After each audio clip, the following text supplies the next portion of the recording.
Welcome to First Unitarian Society of Minneapolis, the birthplace of Congregational Humanism.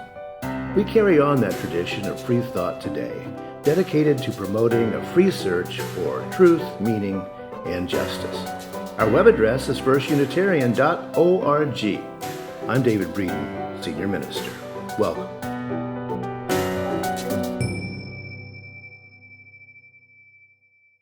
John O'Donohue was, the late John O'Donohue was a poet, a retired Catholic priest, and a great promoter of Celtic spirituality. And he was a speaker of Gaelic, and he wrote this blessing called Beannacht. The word Beannacht means blessing. And I'll give you one more word that shows up in the poem. Currach, C-U-R-R-A-C-H, is a boat made of canvas and wood. And so this word appears in here. Beannacht. On the day when the weight deadens on your shoulders and you stumble, may the clay dance beneath you. And when your eyes freeze behind the gray window and the ghost of loss gets into you, may a flock of colors, indigo, red, green, and azure blue, come to awaken in you a meadow of delight. When the canvas frays in the currach of thought, and a stain of ocean blackens beneath you, may there come across the waters a path of yellow moonlight to bring you safely home. May the nourishment of the earth be yours. May the clarity of light be yours. May the fluency of the ocean be yours. May the protection of the ancestors be yours. And so may a slow wind work these words of love around you, an invisible cloak to mind your life. I love this poem. It was shared with me at a difficult moment in my life. And our theme this month is delight.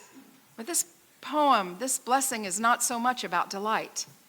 It's about grief and the possibility of healing from grief.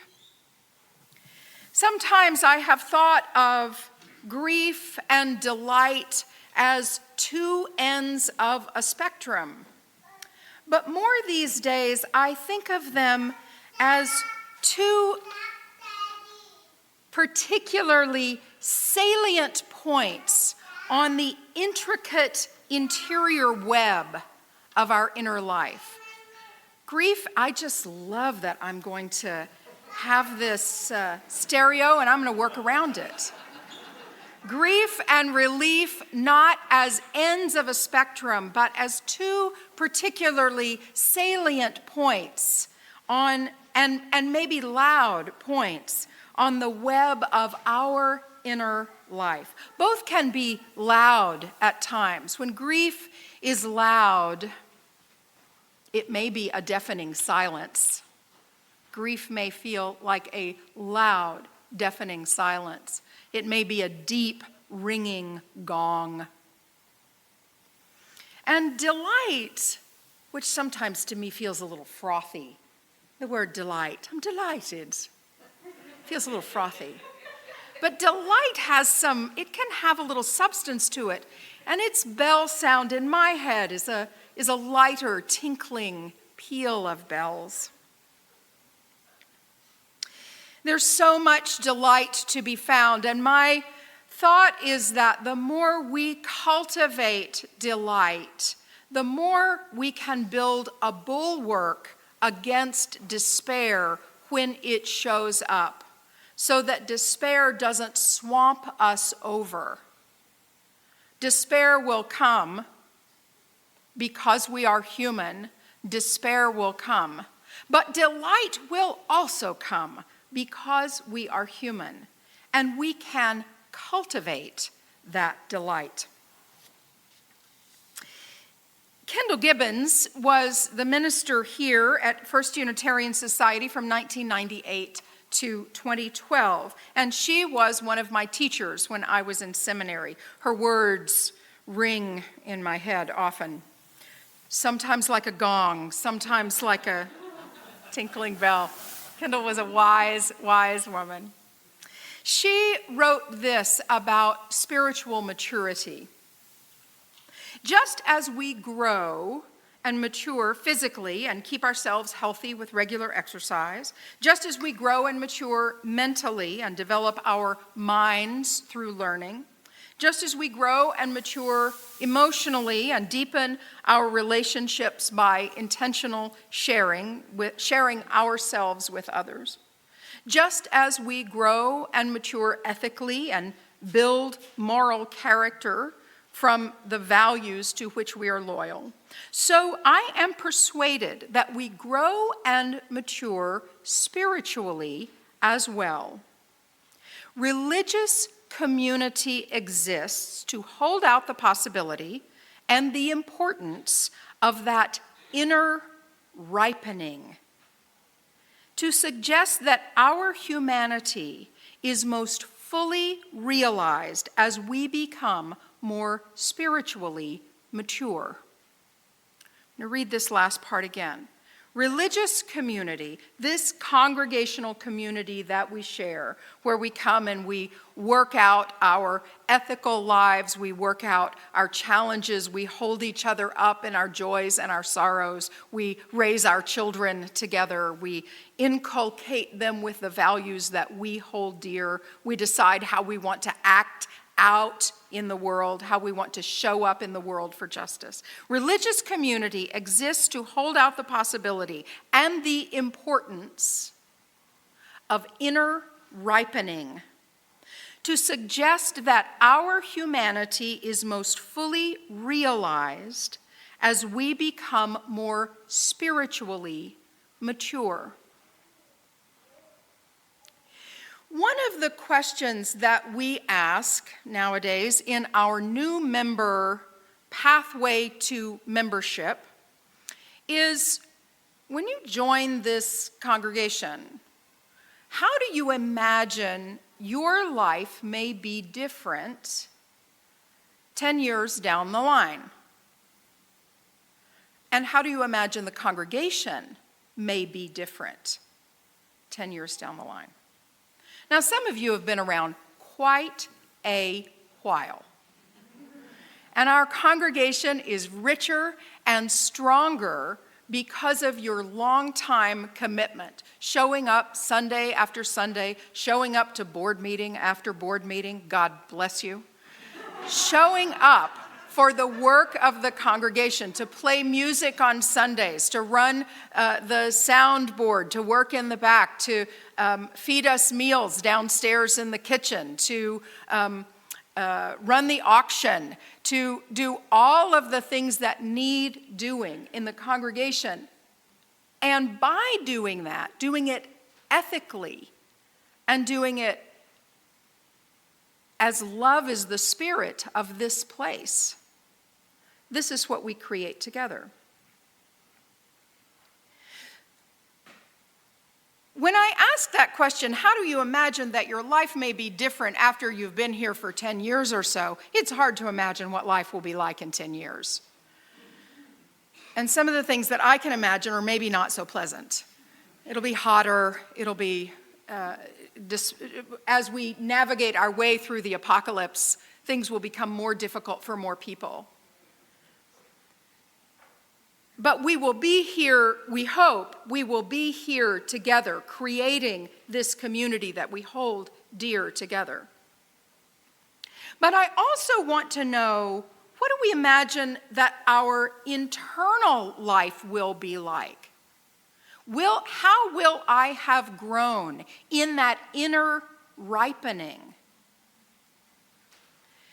So you may think back 10 years and think, how have I grown spiritually? I'm using those two things interchangeably, inner ripening or spiritually. If you don't care for that word, please don't get hung up on it. How have you grown? How have you matured and become more adept at navigating the difficulty of the world? I think a promise of spiritual maturity or inner ripening is to become more adept at managing the difficulty of the world, or finding both an inner softness, so I don't have to lash out, but also my own strength. We all face challenges in our day-to-day life. And if what we do here together as a congregational community doesn't help us navigate better, then we're just a social club, right? So that's my question to you, is an invitation to think about how have you grown in that inner ripening, and what work do you have yet to do? I want to suggest a couple of ways that inner ripening can happen from the perspective of delight. And some of it takes some work. One of the ways that inner ripening happens is through the work of therapy. Some of you have heard me say, I would no more go without seeing my therapist than I would without brushing my teeth. I believe in it so strongly, and it's essential in my life. Even when I don't have a specific thing to work on, somebody listens to me for an hour, and for someone in a helping profession, it's good for somebody to have their focus on what's happening interiorly. But I think we can all benefit from therapeutic conversations. And I'll just say parenthetically that we're renewing, at First Unitarian Society, we're renewing our connection to Mental Health Connect, which is a citywide organization that helps people get connected to therapy. And if you are looking for or think you need to connect with therapy, there are ways that we can do so, and I would be glad to be a resource, and others in the congregation will do so as well. It's a lot of work. Whew! Therapy can be a lot of work. But the payoff is great, and delight is available on the other side of the hard work. When you see, I may be able to handle that situation that used to baffle me, or I may be able to not beat myself up because I did not handle it the way I wanted to. That's no small thing. Delight is available there. The other thing I want to speak about is joy spotting. Joy spotting. Joy spotting is free. It's a simple practice of tuning your attention to joy in your surroundings. It's free, easy. It can be done in just a few seconds. And the best part, the more you do it, the more joy you will see. The more joy you'll start to recognize. You might look up as you're out for your walk and see balloons or birds that attract you, or look down and see somebody's groovy shoes. That's just a moment of joy. You might keep your eye out for color. Somebody's got some great groovy color in their hair. You might see circles or shapes or symmetry. Somebody's wearing a really attractive gingham shirt that you just like, and so I'm looking at you, Brother Paul. That's a little moment of delight, right? That's just something to look out for. You can look for weirdness. In a world that feels a little bit buttoned up, keep your eye out for the weird and the unusual. That can often bring delight. Seeing with all your senses. What feels good to your hand or smells good to your nose, or what do you hear? Oh, the delight this morning, of your music. When I was in early before you all arrived, I had brought some flowers, and I got to sit here arranging flowers while Yura practiced, and that was sheer delight this morning. Joy spotting helps us cultivate delight, and that can build a bulwark against despair. Delight may, in its small moments, feel a little frothy. But you put those small moments together, and they can build something strong and substantial against despair that could swamp us. Let me tell the story again of the flower celebration, this 100th anniversary of the flower celebration. This was an effort to find delight in a difficult time. And this is the story of Norbert Chopik. His mother was a devout Catholic, his father agnostic. He became an acolyte at age 10 in 1890 at St. Martin's Catholic Church in Czechoslovakia. Was it Czechoslovakia in 1890? Would that be the right name of the country? Say again? Part of the Habsburg Empire. Okay. In the years that followed, he became disillusioned. His priest was a cynic. Cynicism. At age 18, he apprenticed to his uncle in Vienna, and he discovered the Baptists and became a Baptist minister. And he founded almost a dozen Baptist churches from Ukraine to Budapest. And slowly, his faith became more and more liberal. He left Bohemia under government threat and accepted a call to serve a Baptist church in New York City. Now, y'all know that the Baptists in New York City are not like the Southern Baptists, right? I just want to make sure we're clear. He became more liberal and a Baptist. Just get that right, okay? Until one day in 1919, and he wrote in his diary, "I cannot be a Baptist anymore, even in compromise. The fire of new desires, new worlds is burning in me." Norbert and his wife, Maya Chopik, joined a Unitarian church in New Jersey in 1921 for the same reason a whole lot of you did. Their children liked the religious education program. That's the power of our Sunday school, right? World War I ended, and the Chopiks returned to their home country, now independent, now Czechoslovakia. There we go. His Unitarian church was the Prague Liberal Religious Fellowship. In just 20 years, they had a membership of 3,200 people. The traditional Christian communion service of bread and wine wouldn't meet the needs of his congregation because his church, like our congregation, had people who believed different things. So Chopik turned to the countryside, the beauty of the countryside and the flowers there. In 1923, he developed the flower ceremony. He asked his congregants to bring a flower to a Sunday service from their gardens or the field or the roadside, and he invited each person to place their flowers in a vase. And there was the church community, no less unique for being united. Following the service, each person could take a flower from the vase, a different one than the one they brought.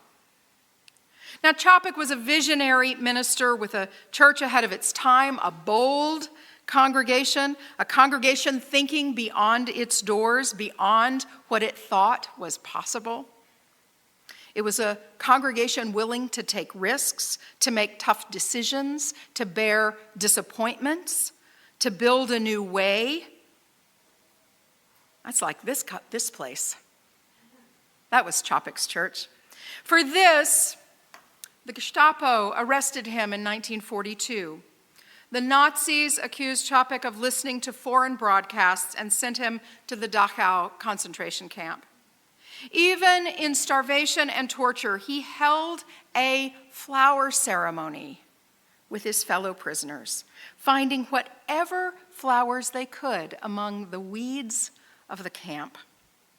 They testified to a beauty larger than themselves and a love that would outlive them. The Nazis killed Norbert Chopik, but his spirit, courage, and commitment live on to this day. These qualities have passed on to us now to make them real. His wife Maya brought the flower ceremony to the Unitarian Church in Cambridge, Massachusetts in 1940. And at the end of our service today, as Yura plays her final song, it'll be a little while, you are invited to come up and take a flower, even if you didn't bring one. We've got extras. And we're not creating some kind of historical reenactment, something over and done, but an affirmation of our continuity with generations of struggle over ever-widening liberty. This flower ceremony, as beautiful as it is not a diversion from ugly reality, but a gentle fierceness which proclaims that in the midst of sinister days, there will always be the light of beauty. We're not here to recall something that happened, but to remember something that is happening, to remember, to put it back together again. And in that remembering, may we put ourselves back together again, a part of this community, to find delight, to find our delight, to cultivate delight as a part of inner ripening, that I may learn from you how you cultivate delight and participate in that inner ripening. What flower do you grow? What flower do you bring? And that you may learn that from me as well. Today we celebrate this ritual with solemnity and joy. And I will say what I should have said at the beginning, that many of these words in this story are written by Teresa and David Schwartz.